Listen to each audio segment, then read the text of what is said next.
Welcome back to episode 5 of Voice of the Broken. Yes, I'm wearing the same t-shirt that I was wearing in episode 4. You are enough. It's the same day. I'm going for back-to-back episodes today, guys. I have a little bit of time before I have to do another onboarding call. And after reading the 4th episode and having a little bit of cry afterwards, I feel pretty good and I want to read another story. So we're going to jump right into this. Before I do, I would like to say that if you guys find value in what I'm doing, please share the content. The Voice of the Broken is going to be a 10-part series as a trial, and depending on how it does, we will move past episode 10.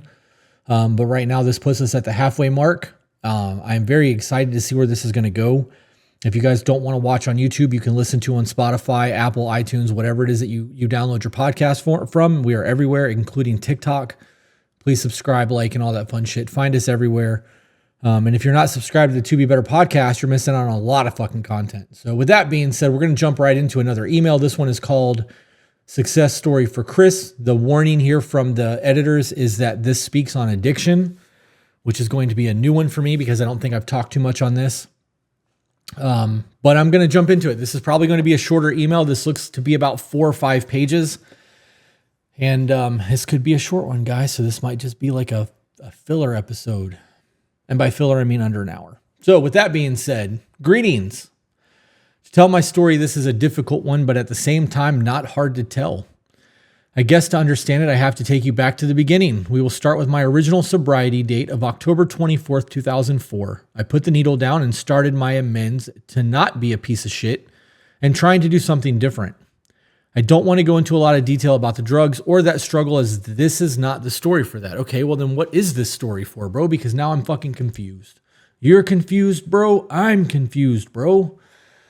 In 2006, I was incarcerated for some time of my pre-Christ misdoings during my struggle for God and sobriety. During that time, my brother was killed in a motorcycle crash. My world shattered. And in 2007, I met my first wife. There were so many red flags, but I ignored them because I never took the time to fix myself. At least you recognize that, bro. We talk about this all the time. This is normal conversation on the other podcast. When we tell people to do the work in between their relationships, it's because most of the time we have hurt from the relationship before that transfers over. We're bringing baggage. And then we have this relationship and we have a whole lot of new baggage, new behaviors, new trained behavioral traits, and a whole lot of things that come from that. We don't ever work through like, hey, this wasn't healthy. This wasn't toxic. I'm not willing to accept this behavior. This is not okay. This is what I want moving forward. We just go, this sucked. I'm out. I'm free. Next. And that is not a formula for success. My first marriage was in shambles, and my ex-wife was cheating on me. We had separated and got back together, lied to each other, and just behaved in a toxic way with each other. The best way to do this is to own your shit, so here it is. I relapsed the year we got married, and I chose dope over my marriage. Not only did I choose the drugs, but I introduced them to my ex-wife as well, and then I got clean again on January 15th of 2012. Damn. I wonder what kind of, I wonder what that feels like looking back on that phase of your life and knowing that you brought somebody else into your addiction. That I would imagine that there's a remorse or a guilt that sits pretty heavy in that. It's a lot to process. At this point, I was attending meetings and trying to repair my marriage. She went back and forth, came by to sleep with me, then did not talk to me for 3 days. This type of shit will fuck with your head. And I was ready to hit the delete button. But right as I was about to do so, my phone rang. And my dad was on the phone. He said, I just wanted you to know that we love you and are in your corner. I was completely shattered. I wonder, oh man, see, this is why I really want to have phone calls while reading these emails, because I would ask the emailer right now, how did that phone call come about? What did that look like to you? Were you sitting there fucking going through withdrawals, or were you sober at that point? Cause you said that you were going back to meetings and you were trying to get your life together and your woman was coming around and leaving and coming around and leaving, and she was fucking now addicted, and like you're ready to give up, and like the phone just rings, and that's what your dad says, like, not, hey son, how you doing, but like, hey, I just want to let you know that I'm thinking about you right now. This is no different than somebody going, hey, I don't know if you're going through something right now, but just know I'm praying for you, right? Because you're heavy on my heart right now. Some of these episodes are going to get religious. It's just, I am a spiritual person and I have my faith, and I'm not trying to push that on you guys, but I am going to speak to my experiences, and you can shut this shit off or you can deal with it. It's going to be brief. I believe that when we have those moments where we feel like we need to fucking pray for somebody, that's the Holy Spirit saying, hey, or the universe, if that's what you believe in, going, yo, this motherfucker needs you right now. Pick up the phone, call them, send them a text message, go to their fucking house and be like, hey, I was really thinking about you today. Like, you've been really fucking heavy on my mind. Are you okay? You want to talk right now? That's how that entire thing played out in my head. It may not have. It could have been like, hey man, what'd you have for lunch? Did you see the fucking Chiefs game? What do you think of Taylor Swift? And then that line. I don't want to believe that it went that way.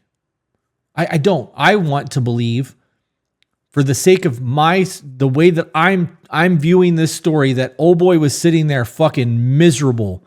The phone rang and dad was like, son, I know you're fucking going through it right now. I know you're struggling. Your mom and I see I see you. I fucking see you. Just know that we love you and we are in your corner. If you need anything, I'm here. And then leaving the ball in his court. Sometimes I truly believe that that's what we need. That's the fucking connection that I feel like we need. I'm actually in a pretty good mood today, guys. So where there's normal like turmoil and upset, there might be some tears, but for the most part, I'm feeling pretty good about life right now. So I apologize if this has a different feel than the last couple episodes. Anyways, I moved back in with my parents for a time and got my mind halfway right and put a Band-Aid on my marriage. After getting a good job, taking responsibility for my family, and doing what I thought was right, my marriage was back into the toilet.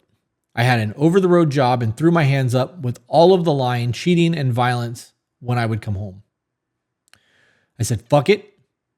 And I said, fuck it, and I can get laid too. During my fuckboy stage, I met the love of my life. She showed me how to love and be loved.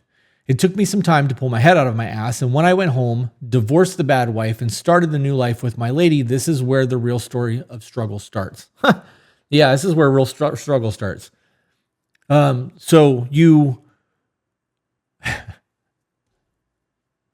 owned all of this. So this is not me talking shit to you, but you found a woman while you were married, created a life with her, and then got divorced. The older millennial on TikTok is a friend of mine. His name is Joe. And though Joe gets a fuck ton of hate, because he does, everybody thinks he's like a uber conservative. Joe is actually a liberal. You would never know that by his TikToks because he shits on everyone because of their poor arguments. He's a very, very smart man.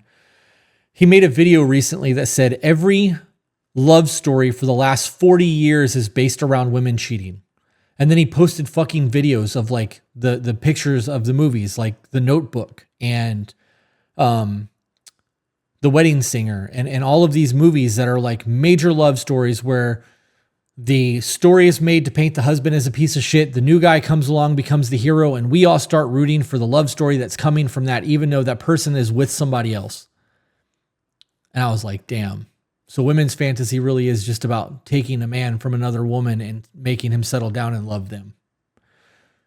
Not really relevant to your story. I guess maybe it kind of is, but shout out to Joe. I doubt you'll ever see this, but anyway, so when you sow shit and then begin to be a better person, your mettle is going to be tested, and this is mine. In 2017, my mother was diagnosed with pancreatic cancer. She died that November, a few months later. I was broken and heartsick over the loss of my mother. In December of that same year, I asked my lover, my soulmate, my best friend, to marry me. No ring, no Christmas gifts, with my pockets turned out literally. I dropped to one knee on Christmas and asked for her hand, and she said yes. With nothing more to offer this woman than your last name.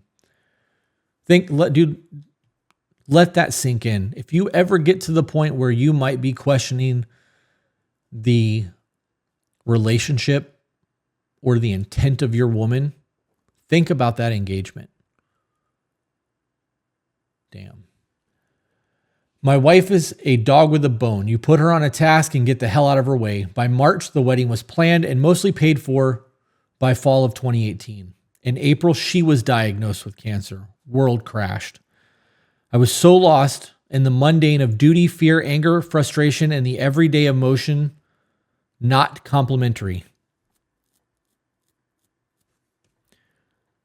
I just wanted to be numb, so the alcohol started.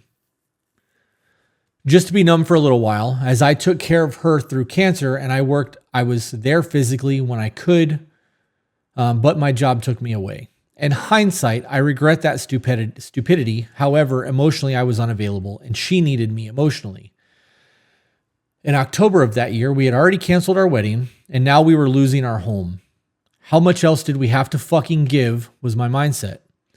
We couldn't afford it on top of the rest. She went home to her family and I went on the road to get our money up. Somewhere in there, I had a stark moment of clarity and I stopped the self-medication. I had to yet again get my head in the game. I put the bottle down and picked the Bible back up. I needed to be there for my wife. She deserved better and I was determined to give her better, to be better. Something triggered that. Something there is a catalyst. You're not giving me all the information, bro. You're holding back. If you guys are going to send an email, don't fucking hold back. This is your opportunity to be 100% honest with yourself while telling your story.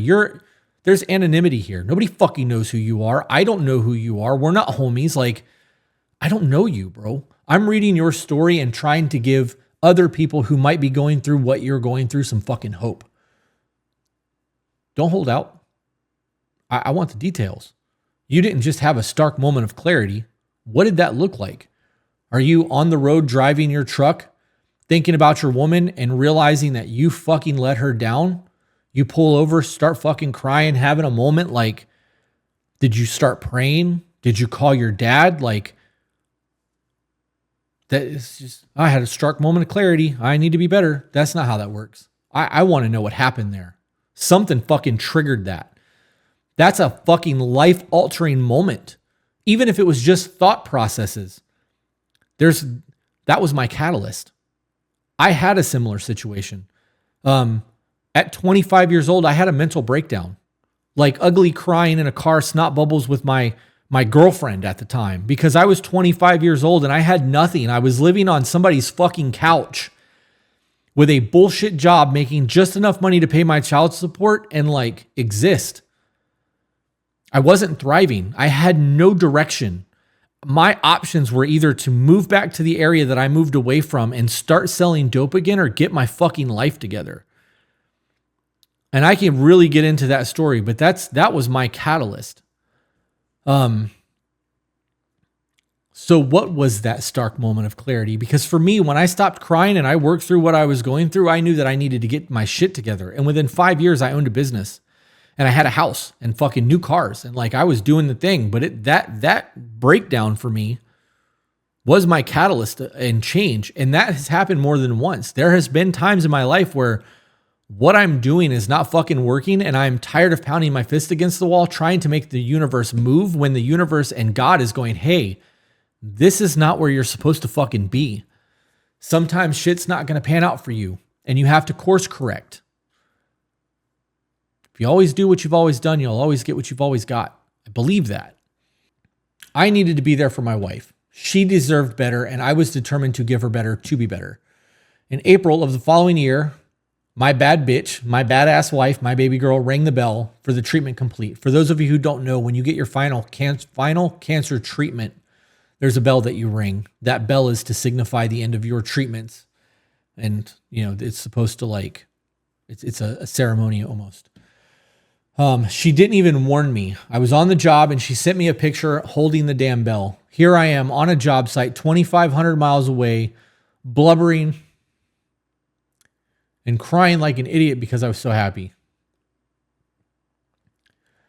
Fast forward 2 years, and in 2021, we bought our first house and she was back to work full swing by my side. We sold that house for a very large profit. And in 2023, We sold that house for a huge profit in 2023 and are now looking to start a business together while we rock out job to job side by side.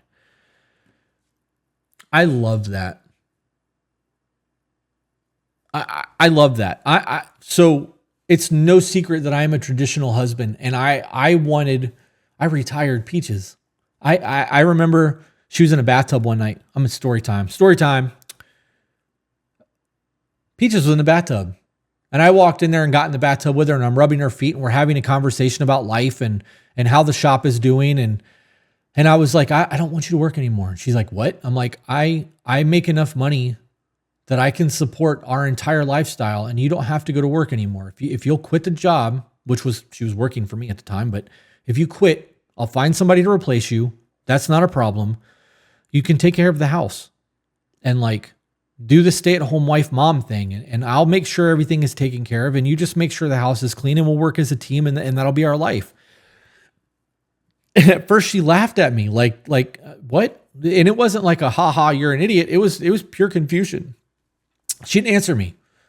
It took like 3 really big discussions and almost 2 weeks of time before she agreed to quit and do the stay-at-home wife thing. She later then said that during that 2 weeks, she realized that that's what she really wanted. And this was before Hurricane Ian wrecked our lives. This was before the podcast, before we were even on TikTok. Like this was just, where we were going. And Hurricane Ian came, knocked out 2 of my businesses. And then we started doing TikTok and the podcast formed. And even though she's still a stay-at-home traditional wife, she still works. And I do try to make it as minimal as possible for her, in that she records the podcast with us at an hour or 2 at a time, with me at an hour or 2 at a time, twice a week, and then live streams twice a week, and then her own segment. She's still working less than 20 hours a week. So she's working part-time while still doing the stay-at-home mom, stay-at-home wife job, while I'm taking care of everything on the back end. Even though that's a thing, and I am still able to provide a less work life for her because she is heavily involved in all of this, she's my fucking teammate, and that none of this would happen without her, because we bounce ideas and we mesh so well together, and it is a formula that works really well for us. So knowing that you guys are working side by side, busting out job after job and starting to create your own business, dude, I am fucking cheerleading for you right now. Like I want to see that shit succeed. And if it's something that I can promote for you, or if it's something that I can fucking name drop your business and I can vet you to make sure that you're not a scumbag and like you're really doing the thing, I'll do that. I'll absolutely fucking do that. And if it's something that I can hire you to do a job for, I'll do that too. I want to see people fucking thrive. Yeah. So he then went on to say, I made a shit ton of mistakes, and it's definitely wasn't all peaches and rose petals up until 2023. I still hadn't really figured out how to self-examine and understand how to have a conversation and healthy interaction instead of a fight. Well, luckily there's the To Be Better podcast. It's got a whole lot of great information there. However, taking appraisal of who you are and really assessing where you are, where you want to be, and your shortcomings is difficult. And there's an honesty that comes with that, which is why we created the check-ins, because if you're asking your partner to give you a report card of your performance, you're asking for that. You don't get to be mad. You don't get to be salty. This is a want. For those of you who are curious about the check-ins, it's never done them, go to tobebetter.co, click on downloads. There's a questionnaire for the courting phase. There's a check-ins for adults, check-in for kids, and a recommended reading list. There's no fee for any of that shit. Go to it. It's free. Download it. Get to work. Then I happened across a certain podcast that was like a fucking light bulb, and a few short clips and watching a few full episodes, I then was able to take that information and apply it. The interaction you guys show on the air has been helpful, and mainly me identifying when it's a me problem and not a you problem, as you guys put it. It's huge. You are only able to change what you have control over. And the thing that you have control over, the only thing that you have control over in this existence is you. Your thoughts, your actions, your decisions. You can't make your partner be more intimate. You can't make your partner view things the way that you want them to view things. You can't make them fucking do anything. You can find better ways to communicate your needs. You can fucking do that. That's a you problem. If you don't know how to talk, I can control that. I can find better fucking tools. which could lead to more intimacy. And it could lead to a better understanding when there's a breakdown between the two of you. That's what you can control. The interaction that you guys show on air has been helpful in mainly identifying when it's a me problem. So there you go. That has been the biggest game changer because now our fights are me pausing to take a break in a conversation about what's going on and how I feel, or if she is the one amping up and I can actually listen to the complaint and lead her into a conversation instead of jumping on the defensive. That's hard, especially when you feel like your character is being challenged or your integrity is somehow on the line. That also comes down to a conversation being surface level and not true to what's actually going on. Now, I am not perfect and it is a work in progress, but I thank you guys for all you do, and it's been my pleasure to share this struggle of life with people. The fight continues as she is still in therapy and her treatment consumed our lives for a while, but we are getting it back. I would be more than happy to do a Zoom call with you to discuss this further. I am available most Thursdays and a limited time every other month, not Thursdays. My message is to anyone struggling out there, no matter how dire your circumstances are, you can make a difference and your efforts are noticed. A light in the dark is still a light, even if the lens is broken. Keep grinding. That light reference was what I said in the last one, and I love that. I know I was all over the place writing this, but it stirs the emotions, reliving all of that. I hope you can use it. Sincerely, B. So, dude, it was kind of all over the place, and you definitely left things out. And I'm going to post this as an episode. It's only going to be about a half hour, but I'm going to also email you back and ask you for some more details because I would like you to clarify some things, and then we'll do a episode 5 part 2 so as a bonus episode. I won't count the part 2 of that towards the 10. It'll be a bonus because I have questions and I want you to clarify those things, and we'll come back to that. Maybe I'll upload that after this one as a bonus or episode during the week, depending on how fast you get back to me, and we can go that route. I'm going to scroll back up. I want to look at a couple of things and I want to address them, and then we're going to wrap this up. On a job site 2,500 miles away, I was blubbering and crying like an idiot because I was so happy. How hard was that for you? And how hard was that for her, knowing that her treatments were happening and you guys were separated? There's a lot of people who are in positions to be there for their partner as a caretaker 100% during cancer treatments. However, this is what it looks like for most of the population, not being able to be there for that. And that speaks to a privilege almost, right? I don't like that term. I really don't like the emphasis that is put on the term privilege because of the media and the way that it's used to shame people. But if you've created a life for yourselves where you are financially comfortable and somebody gets sick and you have the privilege to be there and like live with them while they're going through their treatments, that is a privilege. You are in a position where most people don't have that ability.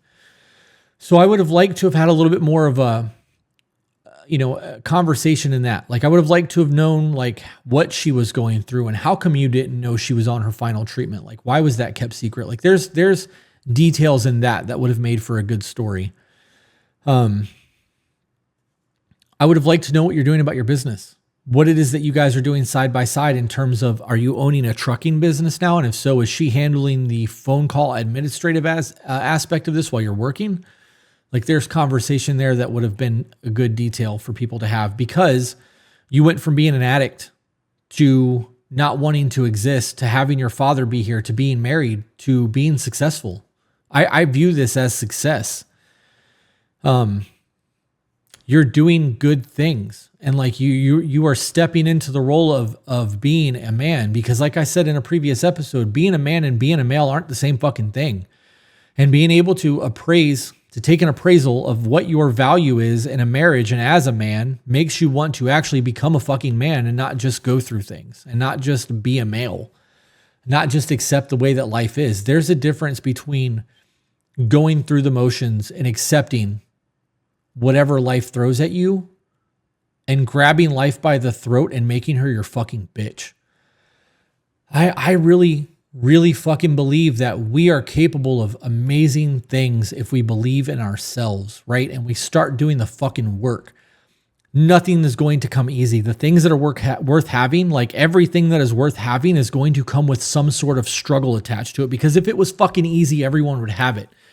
You can see generational wealth created by somebody who grew up poor as a motherfucker, and they grind and they create this multi-million-dollar industry, and then their kids take it over and fucking destroy it because they've never had to earn and work and struggle, and they have no value of money and no real appreciation for what it means to fucking work. Oh